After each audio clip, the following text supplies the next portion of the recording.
छत्रपती शिवाजी महाराज ही आमची अस्मिता आहे आणि हा पुतळा जो आहे हा नेव्हीने उभारला होता।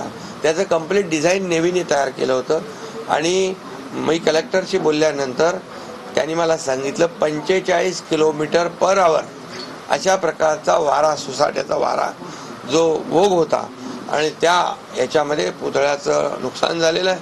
पण मी आपल्याला सांगू इच्छितो, उद्याच तिथे नेव्हीचे अधिकारी येणार आहेत। आमचे पालकमंत्री रवींद्र चव्हाण देखील घटनास्थळी गेलेत।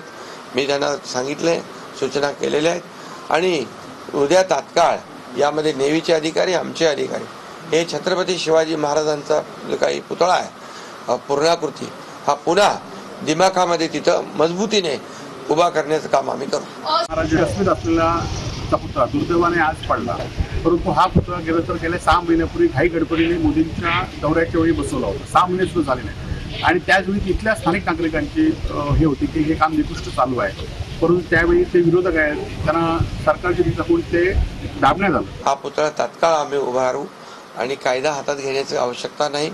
कायदा सुव्यवस्था राखण्याचं काम प्रत्येकाने केलं पाहिजे। कायदा हातात घेण्याचा कुणालाही अधिकार नाही। या राज्यामध्ये शांतता आणि सुव्यवस्था राहिली पाहिजे, यासाठी सर्वांनी सहकार्य करण्याची आवश्यकता आहे।